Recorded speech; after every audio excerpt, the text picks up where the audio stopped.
So there, we're recording it so that everybody can access it, and I'm just letting you know so that you can monitor how you speak and how you address things.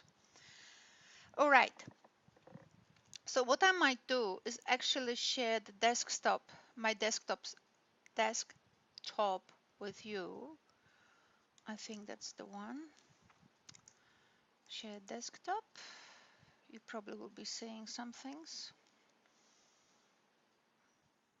Oh my goodness. Anyway, don't know how good it is, but it will do. And what I wanted you to look at today is stuff. All right, can you see the screen?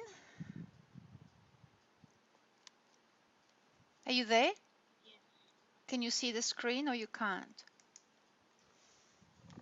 Can you see this? I can see the screen. You can see the screen. All right. So what I want to do is, it's easier for me to actually share the screen than, I might just close particular things. I don't think we need that. Um, what is it? Here we don't need it. All right. So I can just close this one. We'll just save it just in case. Okay, so we were discussing last time when we met up that because I want to focus these meetings on assignments and also on any questions you might have. So I might first start with your questions. Do you have any questions? Any questions? Did you look at So the, with assignment 1, yeah? the PowerPoint presentation, we're allowed to choose a topic of our choice, but it has a topic of our choice within our language we're studying, Yeah, but it has to have these key components in it, correct? yeah. Yep, that's fine. That's what I just said. Yes, but the PowerPoint is about what?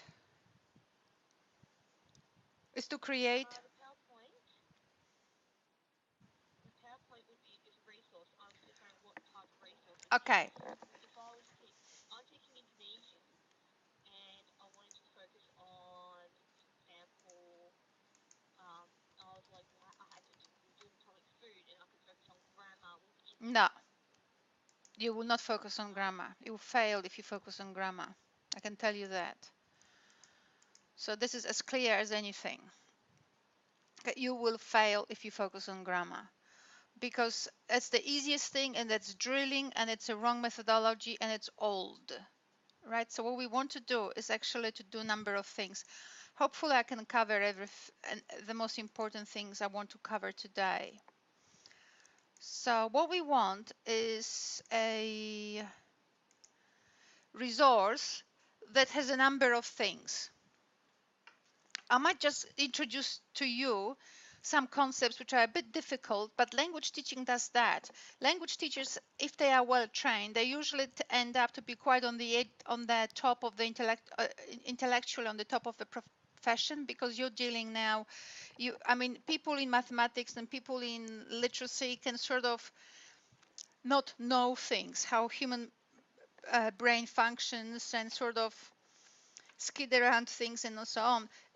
As you work with people from languages other than the one you teach and so on, and anyway, as you work with people of different backgrounds and with different languages, you actually have a problem of perception and a problem of meaning. Nobody else in education actually faces as directly and as directly the problem of perception and human cognition as much as people in language. So there's a number of things I will tell you that typically belong to the field of what? Of basically, I would discuss them at the postgraduate level. And this is a slide I created for university staff on a lecture that I'm actually giving tomorrow on learning theories to the actual lecturing staff.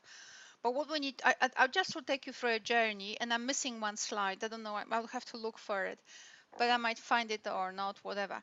But the point is, here it is. The first thing that we need to know whenever we teach is the concept of meaning, right? So this is from sociologist Bruno Latour, but it doesn't matter. I'll make it simple for you. People say that meaning is, there's a correspondence between the word and an object. There is no such a thing. You couldn't be further from the truth. There is no correspondence between the word and an object.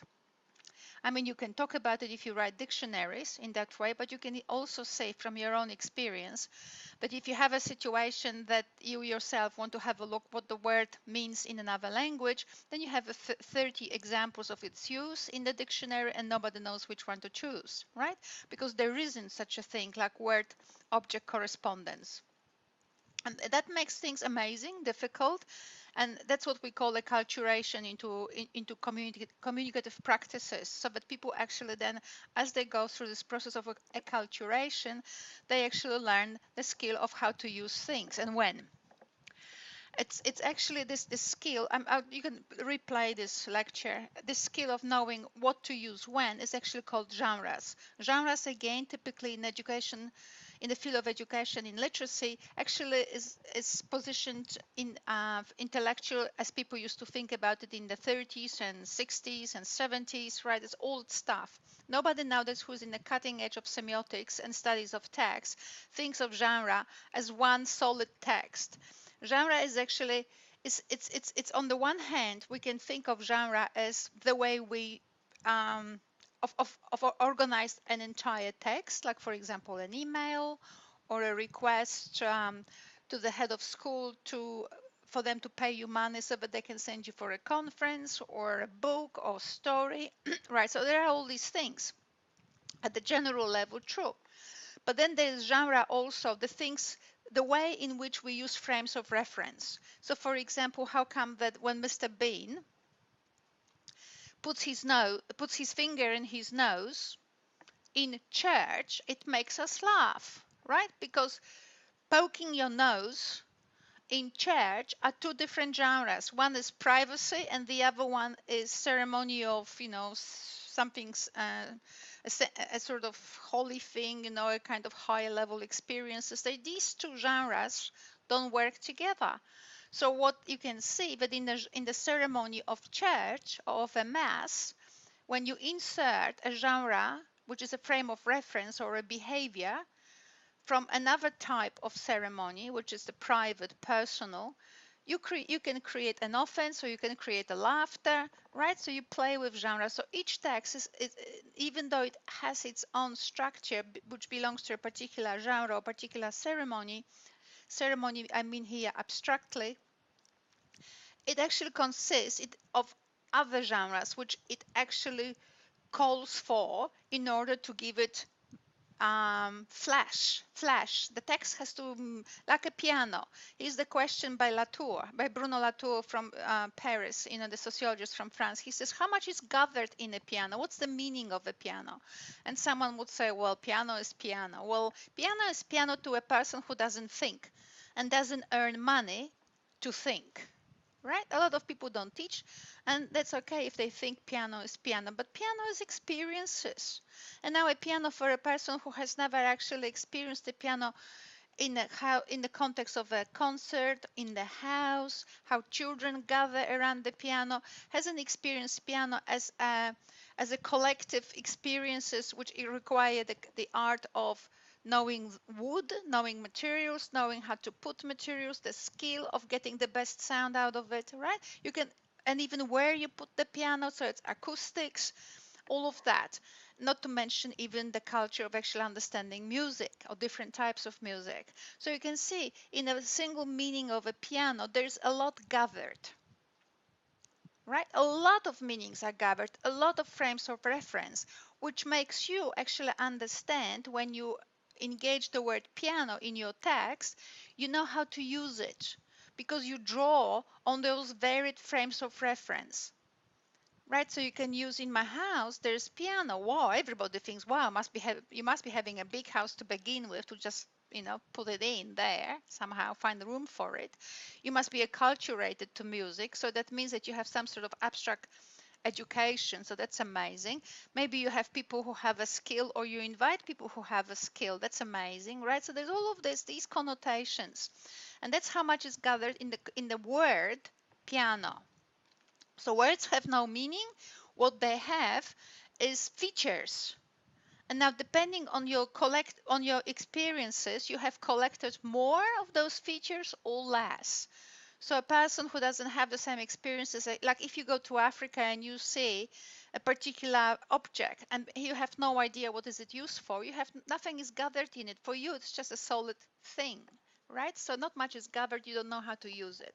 So there is no such a thing like word meaning representation or sort of uh, equation that words mean particular things. Words stand for experiences that are gathered. And what you do in language teaching, you actually enable students or children or students through a diversity of interactions in the community to actually explore what's gathered in text. And when particular forms, particular features that are gathered are appropriate to be used, and therefore when particular words or phrases are appropriate to be used, and what they actually create if you use them, right? So sometimes Mr. Bean is lucky that people laugh when he pokes his nose in church, but there was another thing he just created. I just read on Facebook.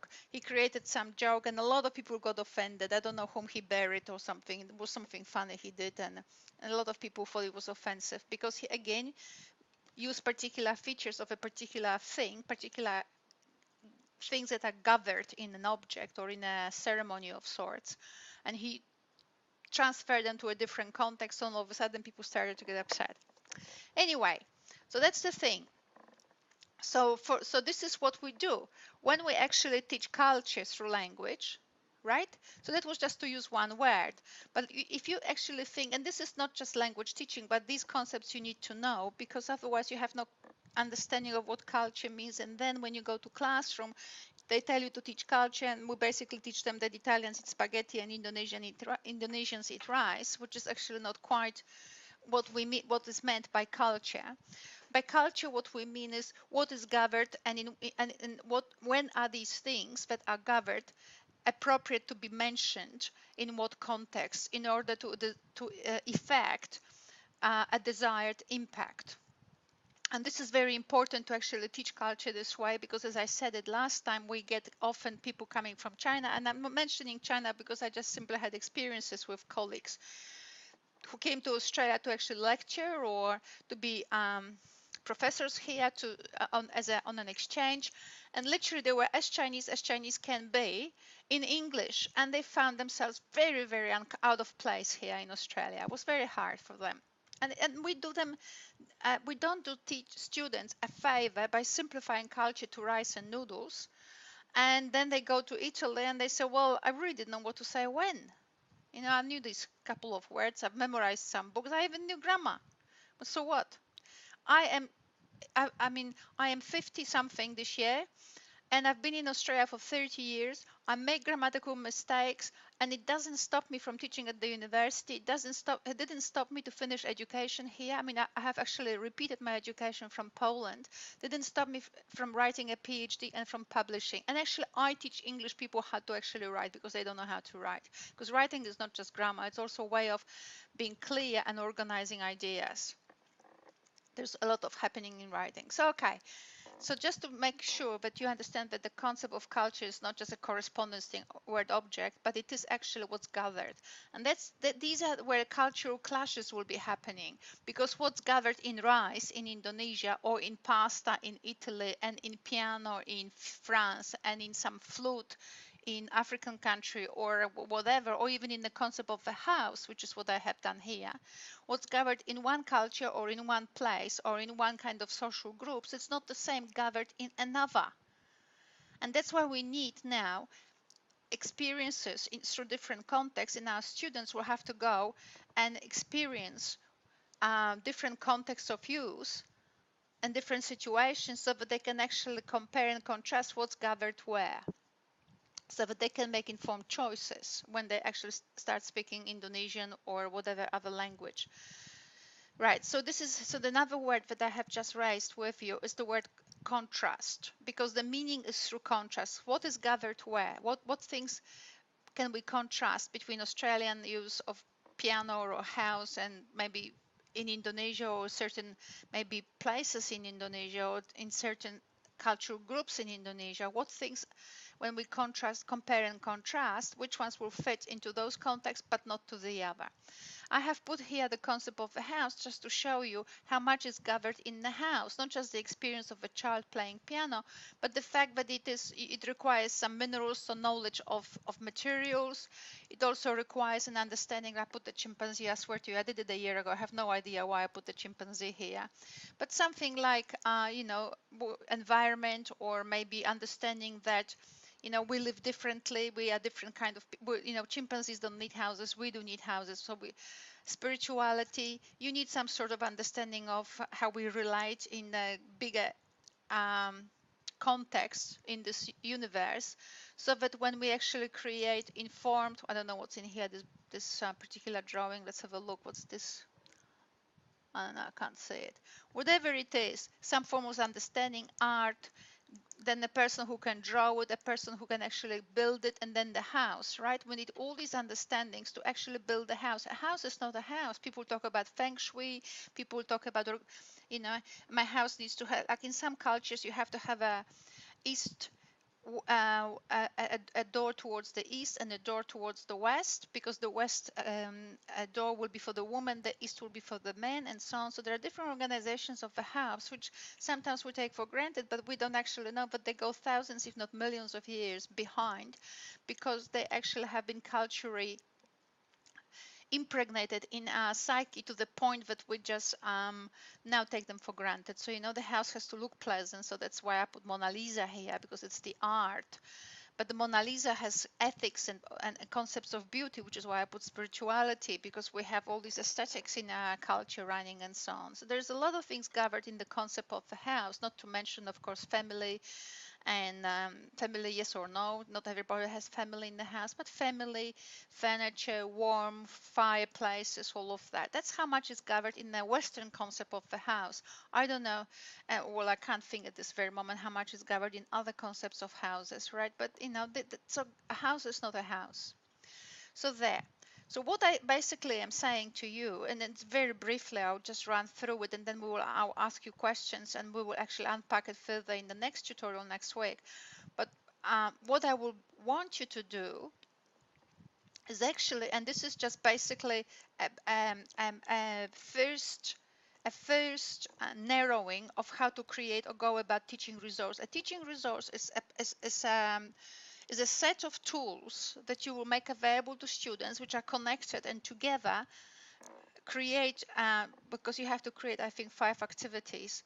Create activities that enable students to actually explore something to the detail that it enables them to actually understand particular things better, so that they can actually create things as a result. So if we think of this little blue circle where I've written student or teams, right? Or teams of students. So for example, you can have a situation. So this is just basically pedagogic framework. One of the steps of a pedagogic framework for organizing learning activities in load or ESL. So what we have is students working in teams for a resource. So students actually will be doing things, right? So I might actually take you first, like maybe next week we might discuss how to actually get to this point with students. But let's just talk about how the more or less how things look like. You will need to engage students in a situation whereby in teams they will actually be given opportunities to work in, so the kids will be given opportunity to work in teams in order to create things, which is the arrow to the right. I call it a text, but it could be anything, right? So students always engage in what's called a macro task or a rich task or something, a project which allows them to actually engage a number of um, higher order skills, or we might nowadays we call them general capabilities. So if you do small activities like grammar, grammar itself doesn't actually engage many higher order skills. It doesn't actually take account of children well-being. It doesn't take account of children personal and social capabilities. It doesn't take care of intercultural capability or ethical capabilities, creativity, and so on. So you can see how why I so vehemently corrected Natalie and said, no, you can't do a resource for teaching grammar because first of all, there's 5,000 free online games to teach grammar in Indonesian. So why redo the duck when the duck is already there, right? The stuff is already there. You don't have to redo it. What you need to learn is how to actually engage things which you can create yourself or things which are already available online. How can you engage those to create a wonderful resource so that teachers, when they actually run this resource in classroom or students engage in that resource on their own, they actually can learn things with it, and as a result be better prepared to engage in their own project. So basically the little circle in the middle is a group of students they are the arrow to the right, they engage in the project, and the project is always for the community. We are living in the world where children actually, we don't learn things for the sake of the teacher. We don't want a situation where we have a very didactic pedagogy where everything is to please the teacher. What we want students is actually to engage the world in two different ways. First is to explore how things work in the world, which is everything which you have on the left. And then we want children to actually create something and then give it to the world. Could be anything. I'll just to make it clear for you, I'll just give you a primitive example, but my students in literacy are using it. So basically there are all around us places where people who speak other languages actually gather. And I'll just give you an example. There are places like aged care centers, and aged care centers very often have elderly people who for one reason or another have less family around or less access to the networks of their own kind, or actually they have the aged care centers are committed just to a particular community group. So there are in Victoria aged care centers just for Polish people, just for Greek people as well. Point is, wouldn't it be nice if children, your students, learned with the help of Google Maps? You know, you can. I'll show you those tricks. You know, like when you open the Google Maps, you can actually see a street view, and when you manipulate the scale, so you can see more things when you go to more minus, and more focused when you actually go to more plus. I don't know. If you don't know, we'll just do it ourselves. Just tell me if you don't know. But anyway, so with children, you can actually, with Google Maps, explore what's around in your community. So here's the school, here's the park. Oh my God, there's a aged care center full of Indonesian people, or there are some Indonesian people, and they could create things for those Indonesian people. And a number of things children can create. They can create little vignettes, which is a collection of beautiful photos of a person who's, and this is just for argument's sake, right? I mean, this is just an example. And once we actually get an idea about it, we can actually do a variation of it. But this is a pretty good example. So children might be developing a little album for a person who is actually in that aged care center, and she speaks Indonesian, and she's Indonesian, and she's got a lot of people who are, I mean, all people who are 95 and are in an aged care center. To once upon a time used to be 20, right? And they have memories and they have all these pictures. Wouldn't it be nice? And actually, I'm taking this example from real life, from my own community work.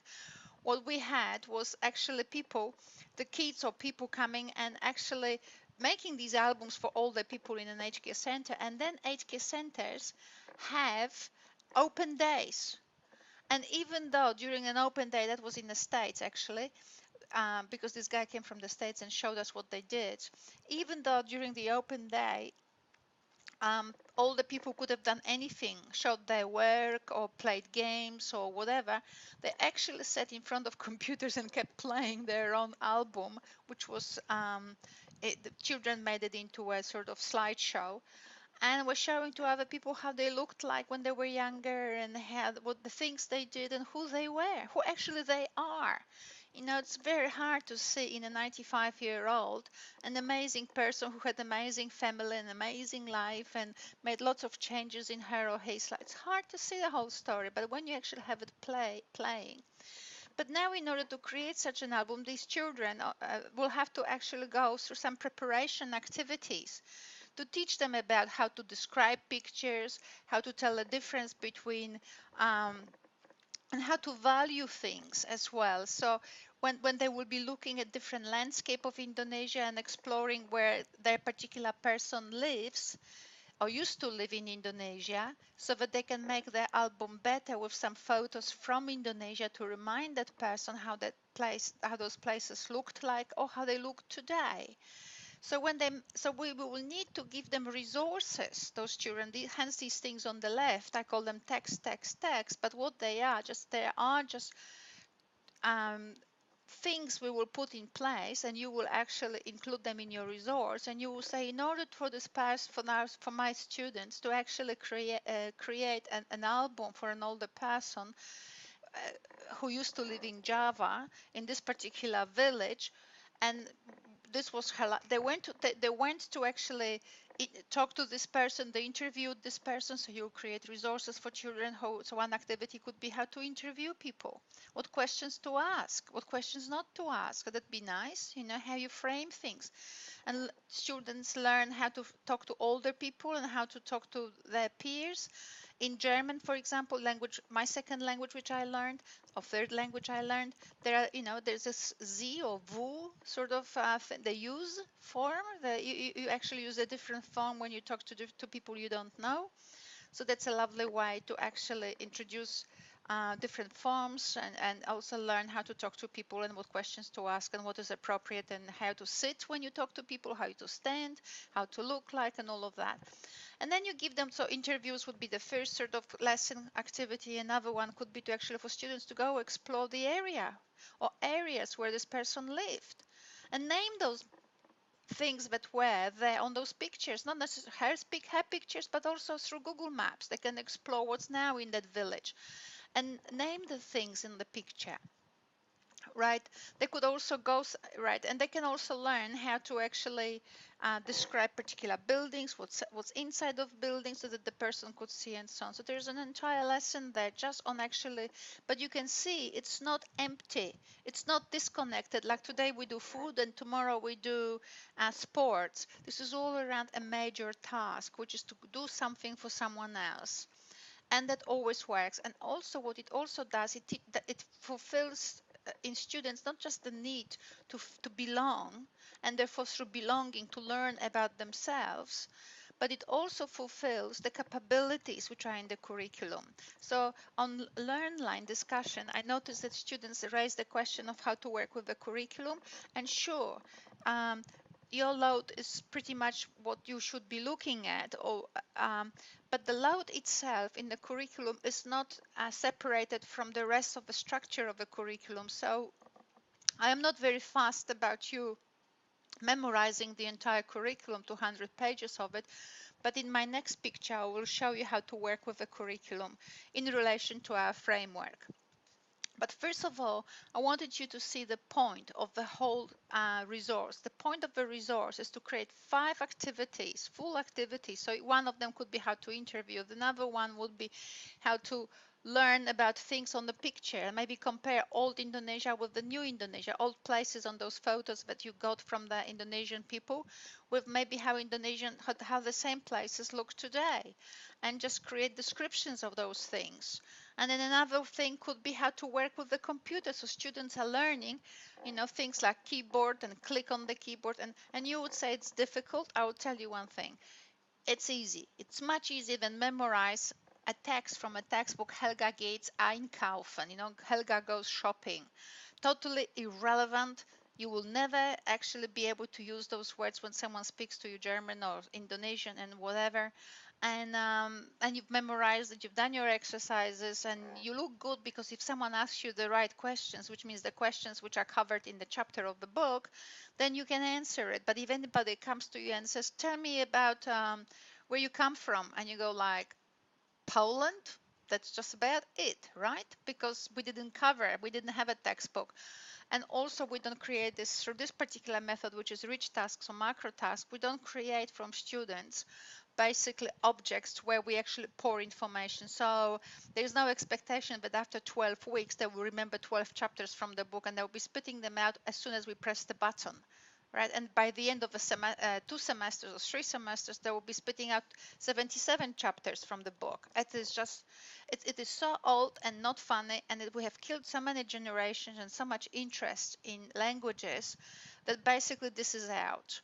Grammar is as useful as it helps us to be intelligible and to actually work and talk to people. If we use grammar as the core of load, this is the best way to kill it. Right? Because people don't actually use languages in order to actually exercise their logical capabilities. They use language in order to actually communicate with people, be part of the community. And as we are part of the community, as I said, not only we learn about intercultural sensitivities and learn about other people, we also learn about ourselves, because as we learn to be with people, we learn about ourselves and we become increasingly ethical. And in that sense, and we make now, in order to actually work with people, we do things for people, we become creative, but to do it well, we become critical as well. We make our choice, we think of our choices. The entire curriculum is covered in one task, right? And so we engage whatever curriculum tells us are higher order thinking skills. We engage them, we create wonderful resource. Kids feel good, the community feels good, the teachers are happy, they made everyone happy, and students actually learn how to use load of any kind to be with people, not to satisfy just a single person in the classroom, which is the teacher. That's pretty much in a very, very quick shot how much it's the pedagogic framework which I would like you to hold in your head. Now, can you ask any questions?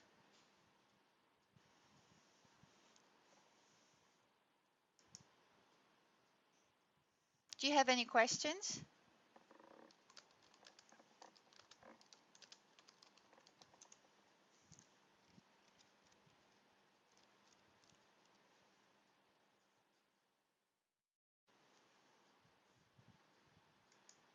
Can you can you hear me? Can hear you.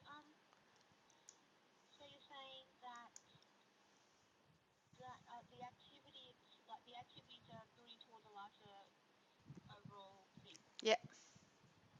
And you need to basically put it, That makes sense. yeah, and you need to put it from day one into your blood, right? Anything, I don't know how any of our people who are in this unit learned the second language, but I have learned 5 languages, at least 6, I think, I can't remember.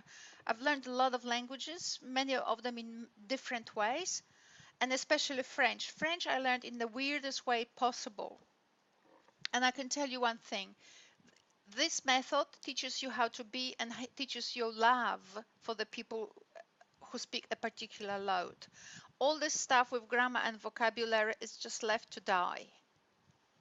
I mean, I don't know, someone in school will say to you, this is vocabulary and whatever. You just node and you do this thing. Task, rich task, macro task, engaging the entire curriculum, all the capabilities, and focusing on smaller outcomes, how we can actually draw on the, I will show you how to do it, but have a look at the lower level outcomes specific for the particular year, but how they can actually inform your building of resources so that you can actually in classroom make sure that those lower level outcomes actually are not taught what they are engaged in order for the general capabilities to be taught. You see, we're always teaching general capabilities, we're not teaching little outcomes. What the little outcomes are there for, the lower level outcomes are for us to engage them, but in order to teach the higher order thinking skills, not the lower level outcomes.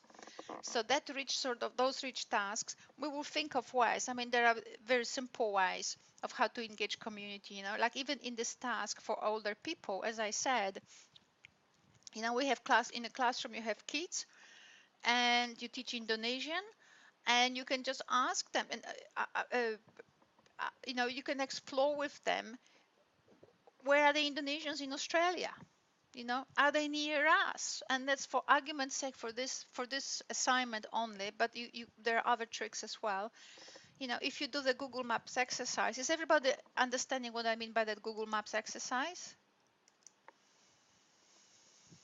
What you can do, I understand. you do, well, what you do is you go on Google, right? I hope you can see some of it. And you go to Maps here, and that's what I do with my students because I have friends in the primary Darwin, right? So there, and if we go to where is primary? So that's here. If we go to the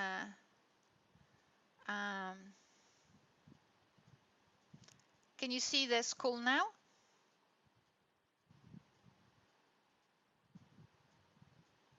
Yes, it's slowly coming up. Yes, slowly coming up.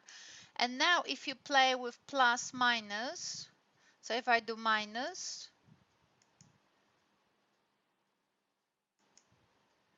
oops, I can't do it here. I've done it somehow differently. So if I go back to, so that's the school, but how did I do it before? Anyway, so go back to the map. So I don't know how I did that.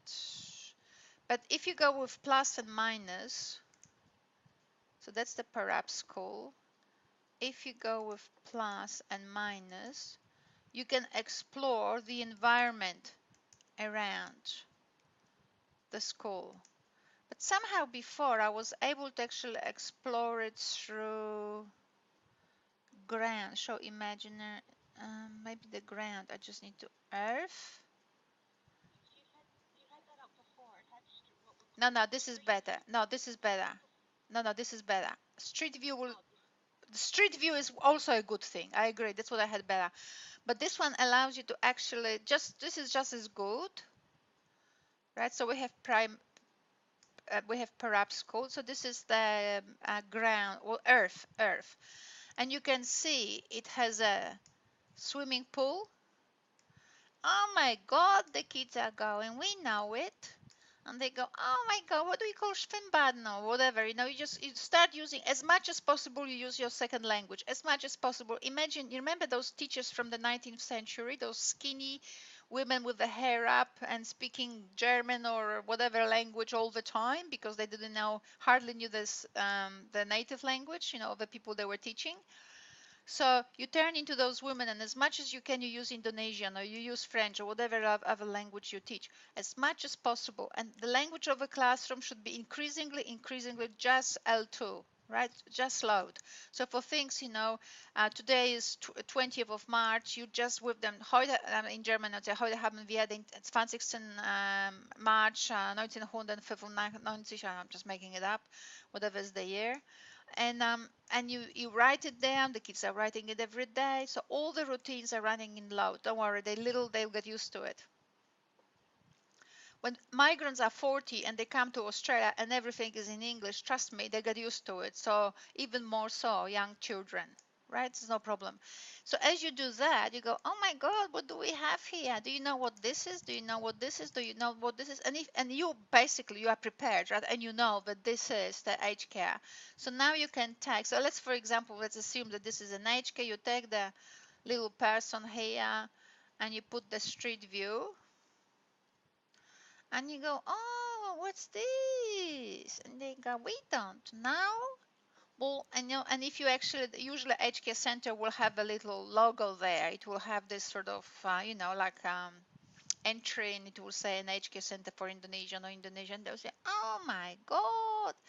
And then we could visit them, you would say. There's a lot of if you want to see Indonesian people, this is the place. And actually, to tell you the truth, we've got a trip there.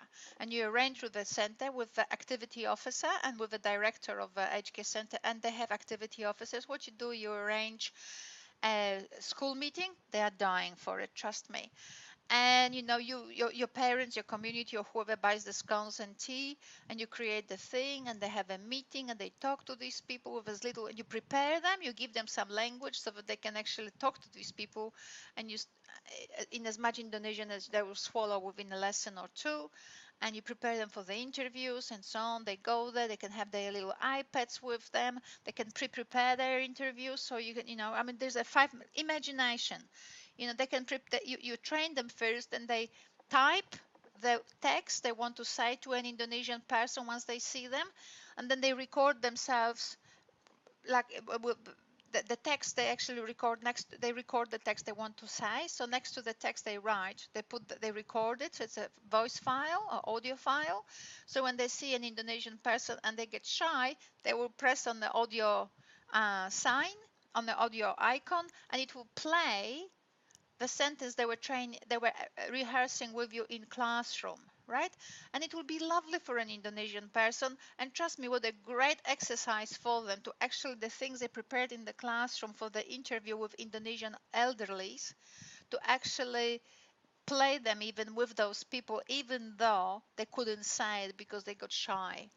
So all of this is possible. It is all a matter of our imagination, nothing to do with, you know, um, a particular step-by-step method or whatever. This is just up to our imagination. And this is an engagement. It's an engagement. They're all going.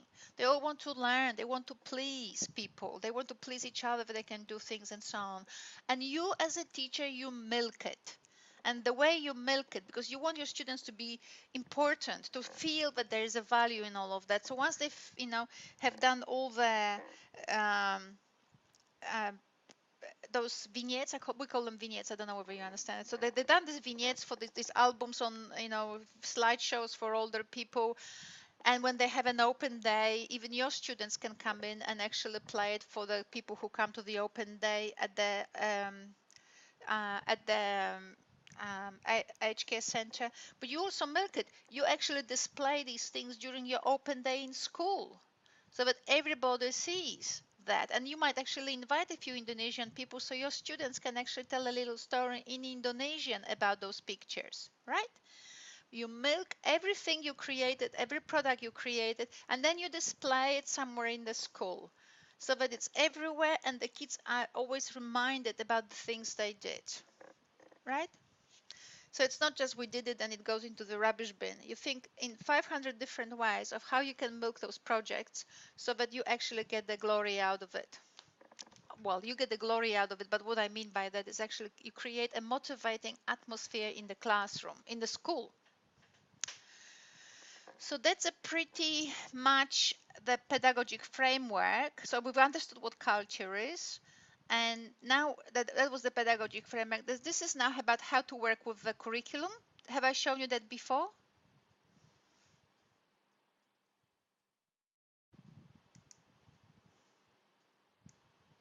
No, no, not yet. You had it up on the screen before, but You have we not haven't not discussed it. Okay. So what it is? Year level 7 students, absolutely. I mean, 7 are quite big, honestly. They already start looking like human beings. You know, they have breasts and they get maturity, sexual maturity.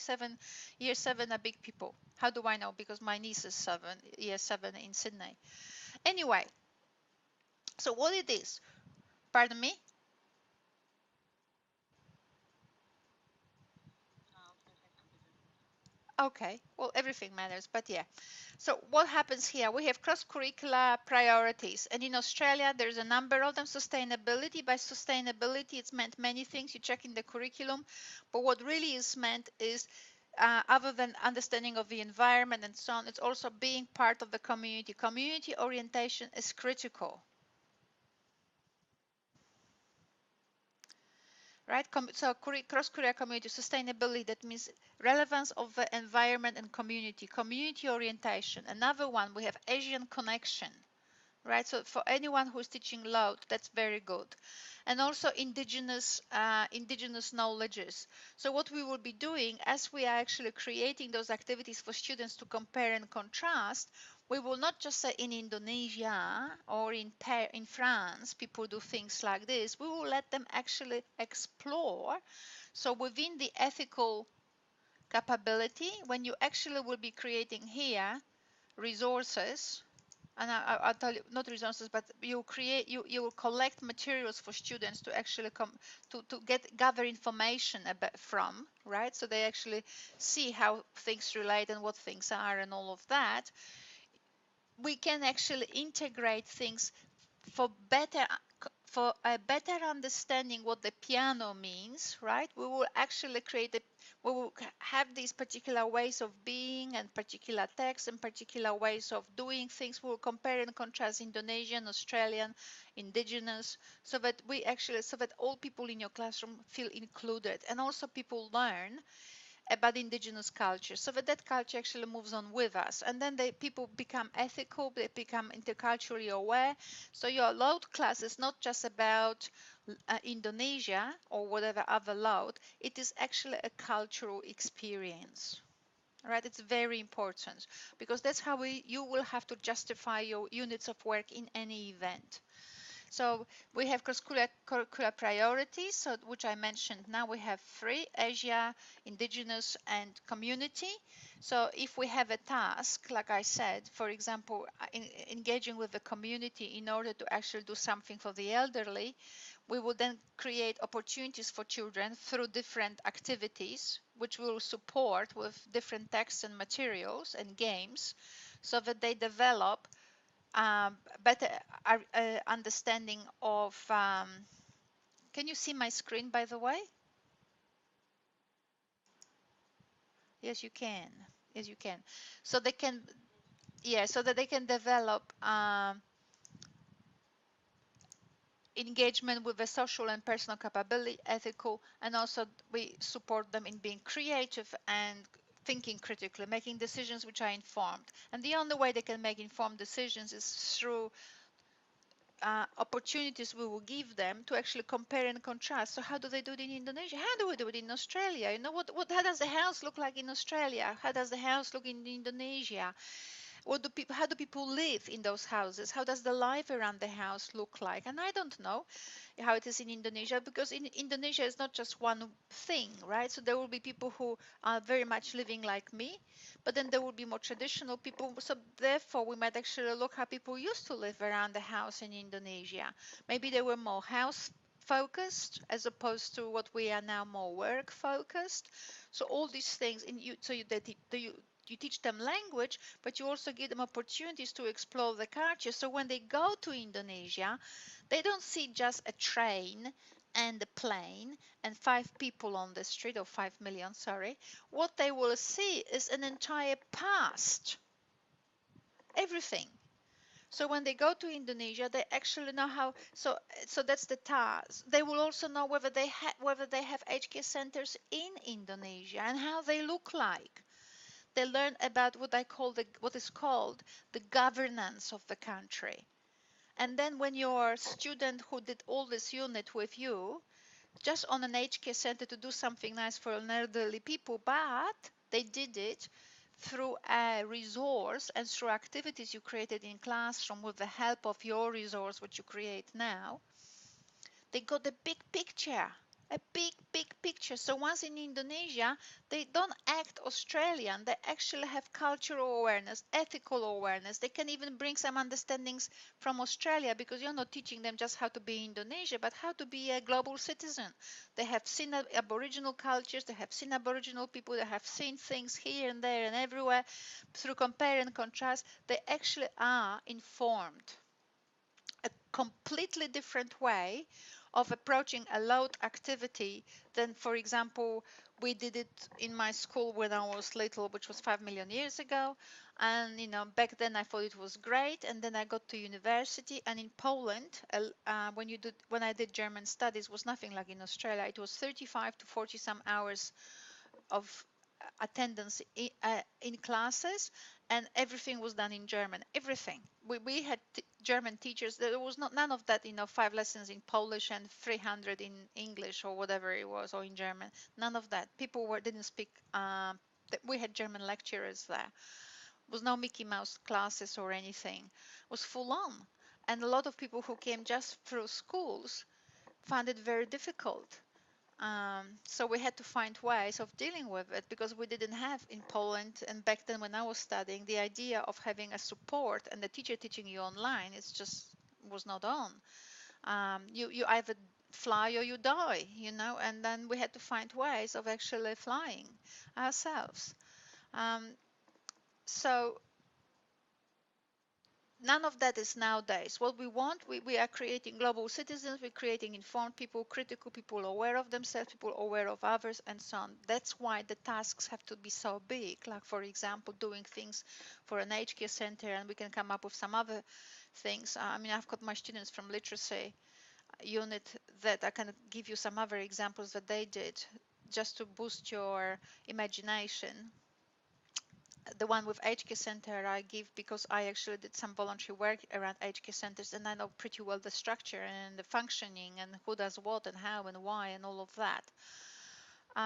Because I actually have, in order to actually understand Australia, well, I didn't do it for that reason, but nevertheless, I actually engaged the community through different voluntary participations, and that gave me a pretty good understanding how Australia functions. So I'm not Polish in Australia. It'd be just a horrible life if I left Poland only to be Polish here. Um, it, you know. Anyway, so that's the aim. We have those higher order skills, and we will create a map through the activities that we will create that will be for the resource, which you will then teach in your classroom.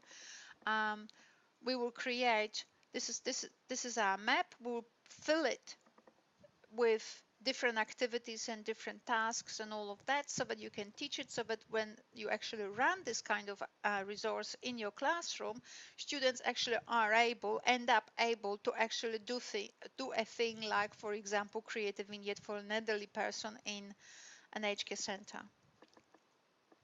But as you see, it's not just the vignette, it's interviewing those people, introducing yourself, telling them what you're there for, using iPads just in case your memory fails and you shake and all of that, and coming to the open day in the aged care center and presenting with the elderly um, um, those vignettes, and then also making a presentation in school and inviting some people from the Indonesian community so that they clap and everybody is happy and kids feel extraordinarily motivated and so on. And you invite also indigenous people and so on, because people, I don't know, maybe it's, I don't know.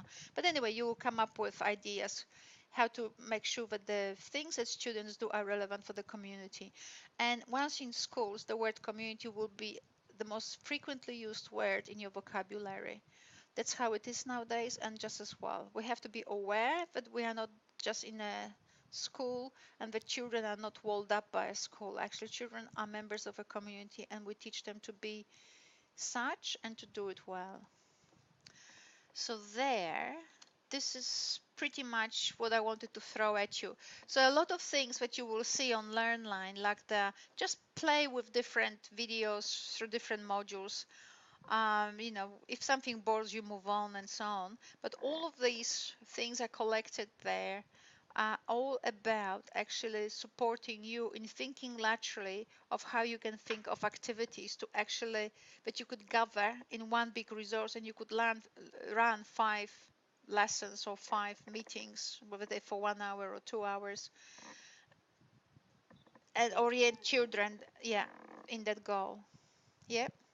Um, so can we introduce them to the language by getting them to think of names of how they are going to introduce themselves? So let's say a person that's speaking Chinese, Well, speaking everything Chinese. I didn't understand, but everything that I've done in Indonesian, you could do in Chinese. So the way you introduce, I mean, this is just a unit of work I just presented, right? Like a kind of five. You can create 5 activities that inform a particular larger maybe unit of work.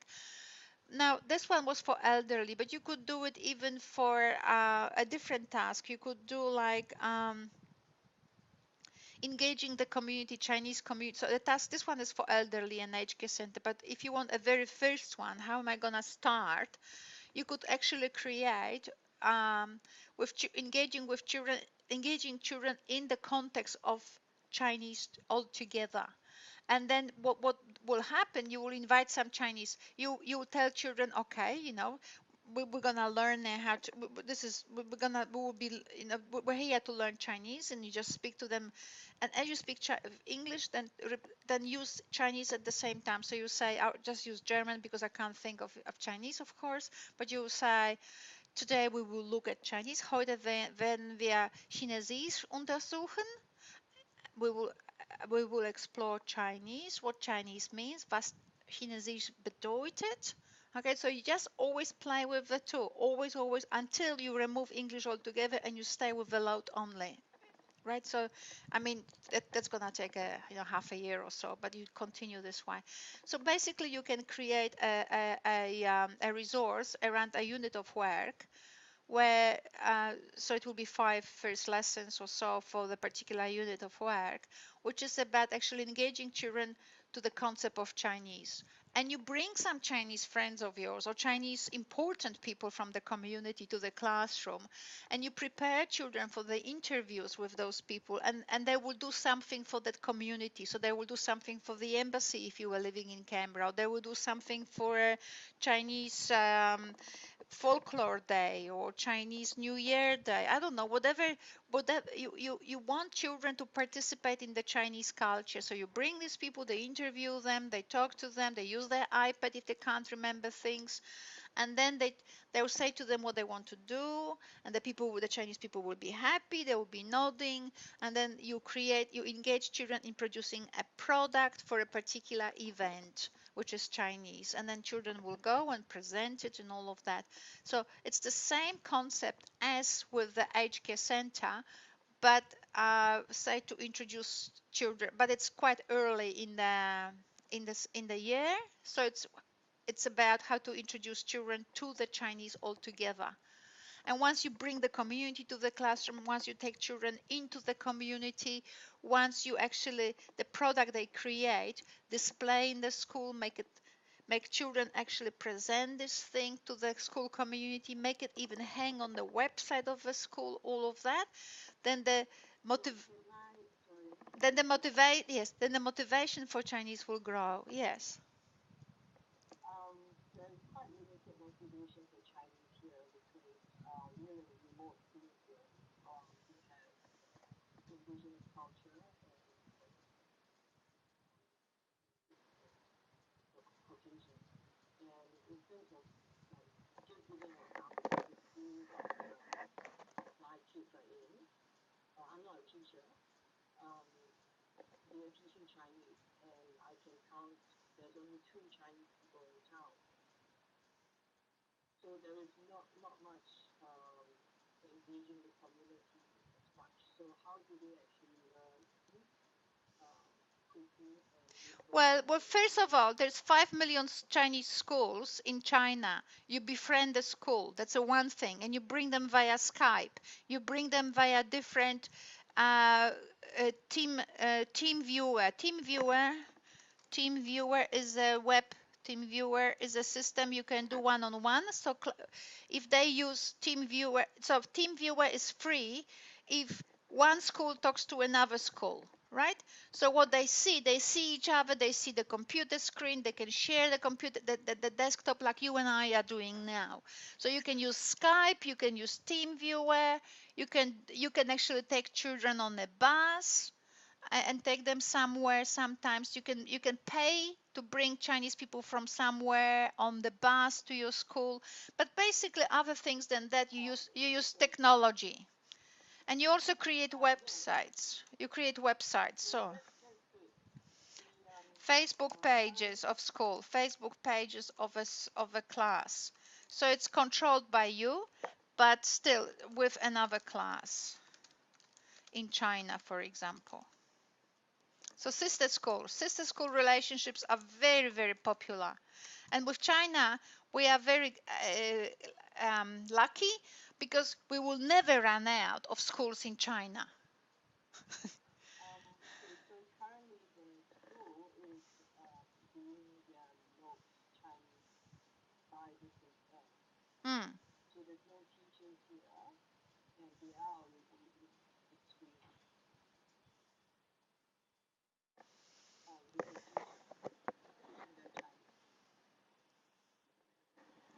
So what's the question?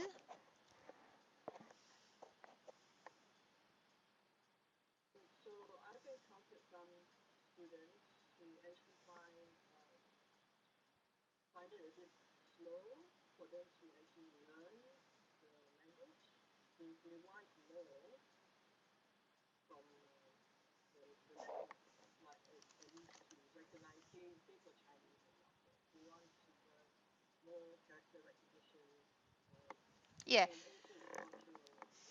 Yeah, don't like every load, whether it's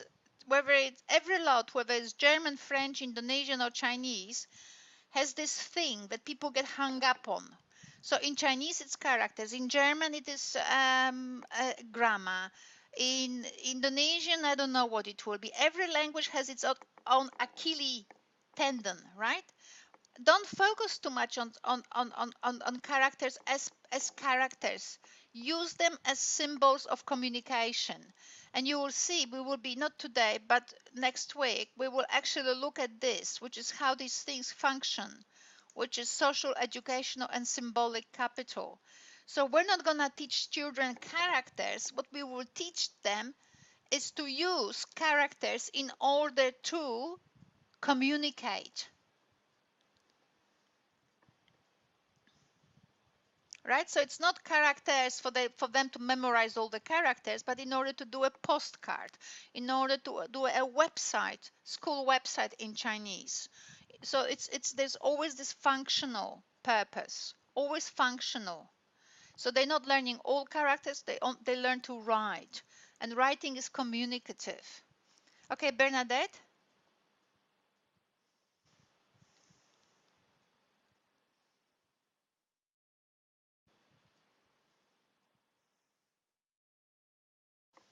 questions?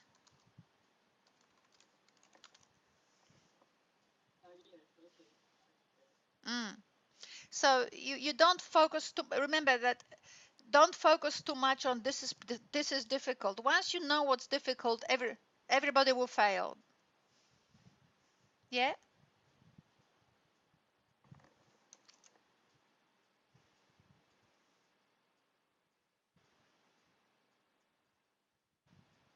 Who's someone talking?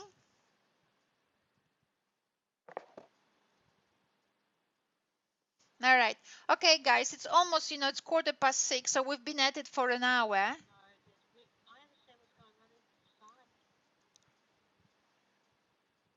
All right. All right, we've been at it for an hour. I'm just gonna leave it here, and we will go step by step. So we've done the introduction, the sort of what's culture, and general methodology of of teaching. We have, about compare and contrast and create activities not just as we feel, but have a map. So this is our map. This thing here, all of that is our map, and we will be putting things here under all of these into all these squares. We will be learning what things to put in order to get the thing done. And then once all these slots are filled, then we can actually have a resource because we thought about it, and we can get on with assignment 1. Now, just in case you never get to see it, I'll show you this resource I created, okay? So for example, if I ran, this was created for a completely different unit. And anyway, but this is the drawing that a student of mine in that unit created. She drew all of these things and gave me permission to use it. So meet our village. So there's a village, right? So meet us. And look at this. You can click on this speaker here, and it will say, we live in New South Wales. I don't have it recorded because when I created this resource, I had a problem with the recording. So it says, find us in New South Wales. It can actually say, you can put that text in Indonesian or in Chinese, and you can put a question mark next to it, and it will translate it to students. But anyway, so find us in New South Wales, and look what it's doing. Oh my God.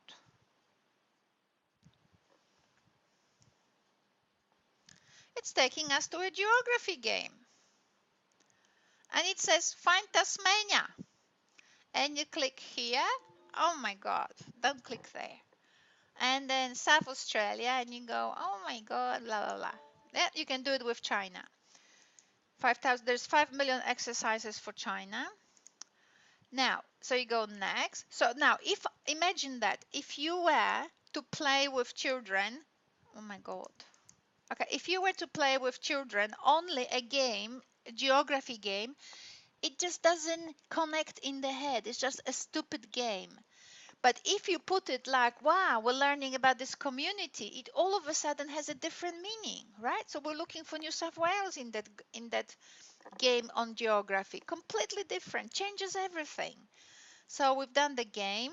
Now look at this. This is the community in pieces. So we have here on the right, we have a market, we have village, shopping center, right? You see these arrows here? That's the best way I could do it to make it visible. Each of these arrows takes you to a free online game. And it will teach children how to shop in, say, Australia here in this case, but you can do it in China. How to explore what children do in this house. This is me, this is him, this is garden. Let's have a look here. So check out our grounds.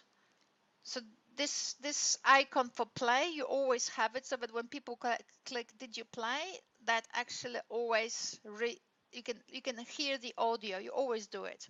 So look at this. You've got people here. You've got the house here. You can click on the house. I didn't want to click on the house actually. I wanted to click somewhere else. I wanted to click actually on the garden because I like it. I'm into it nowadays. Okay, you click on the garden and it takes you obviously to a garden game. Stupid game, but I tell you, when kids are thinking they're exploring the community.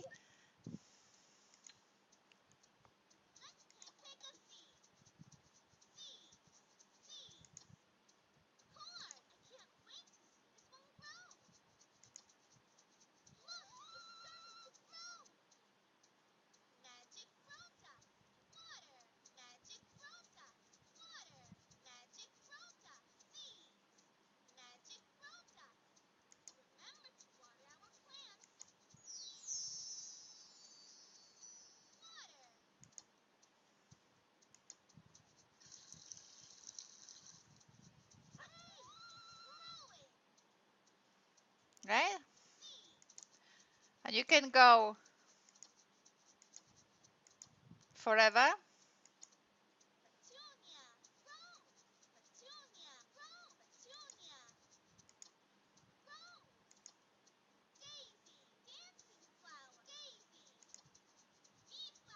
Right? Got the idea? So we've done the garden. And what else do these people do? We can look at their home. And they do things in the home. I don't know what I have here. My lovely house. Right? I don't know what's in here. But there will be a game about the house. Oh, this is an advertisement. I have to live with it. You can probably turn off the sound, but I don't know where. Good. And now we have a game. So I don't know how to play it. Obviously, furniture is happening, right? We can call these things, we can name things, and then we can have. So this is just a way for us to just learn how to name things, and then you can go to a Indonesian house somewhere on the internet and see whether they have the same furniture and whether we can call it the same way. All right, so this one doesn't have any language, but what does this? Oh my. So this is something similar to what you're wanting us to do for our something similar. Exactly. Something similar. No. In more depth, yeah, we will go in more depth and I'll show you how. But I'm just giving you an example of how to work with games online. So the way we work with games is rather than to give them games and for them and those games be isolated and stupid, here they explore a community, right? So they explore a community. They learn there's a garden, there are people do things, people have houses, children play, read different books. What else do I have there? There's a video somewhere on in the modules where you, I think module 3 has this video. There are children doing cooking. There are cooking games online, free, amazing free cooking games online. So I don't know whether you have them in Chinese or whatever, but that's worth exploring. So what I'm saying is when kids are involved in exploring a community and thinking how they can actually talk about their own community in French or in Indonesian or in Chinese, by actually here following the model that you created for them, that's a completely different game. It's very interesting. Oh my God, they have a garden. Never thought about the garden. What else do they have? They have a hospital. I mean, I didn't show it to you, but I just might find. So these are different children, and look at this. I have also inserted exercises here, so you can, there are exercises here. So whatever you enrich it later on and so on. But there are children here in different clothes, so you explore what they cook or what they read, what languages they speak. As you can see, I've got somewhere people as well are here, different jobs. People have different jobs, so you go to different jobs games and so on. It's a huge activity that it's created, and I obviously created here this as a concept so that you actually get an idea of how much you can do with games. And just our session will close very quickly. We will be kicked off. But just to make a point, they have their own direction to go. What they want to learn and discover then is that, yes, exactly, but they also engage because they're learning about other people and they have games. So the games are always entertaining. Support exercises you will create help them to deal with those games and help them also to actually translate what they learned through these games into their own descriptions of how their community looks like or what they do. But the idea here is it's an interactive thing with support that you will create, with modeled things through games and through pictures, and it's interactive and it's interesting, and it's better than actually just giving games in isolation. You teach children, I mean, typically what I see in schools, it is children sit at the boring book. 21st century children, we put in front of a boring book. We we make them memorize some text, and then at the end of the classroom, like a lolly, we give them a game to play. I mean, that's called schizophrenic. When things are not connected in a one whole, that's schizophrenic, right? It's just not connected, disorganized. It means that neither you nor students, if you don't have an idea how it all connects, nor will the students, right? And that's the best way to put off people from learning aloud. And then when kids don't want to learn aloud, you become a literacy teacher, right? Because there is always a need for literacy teachers, but aloud in Australia is just treated really badly because, not because people don't want to learn it, but teachers actually have never made it really interesting, or not many teachers don't make it a good job. But you can see this is entertaining. Exploring Indonesian village, amazing. You can make it amazing. Yes, yes, it's good. Hmm. Hmm. So anyway, so I'm just giving you some things to make your head going, right? To think, oh my God, so much freedom, right? So much creativity and so much freedom. And go on the internet, and even stupid games in Chinese, because I did a professional development for teachers of Mandarin, and even little games like click here and there's a matching words with pictures with what do you call those characters, right? Matching words with characters. If those silly games, like as much behavioristic as you can think, if they are integrated thoughtfully in a resource like this, like for example, you could then it's great.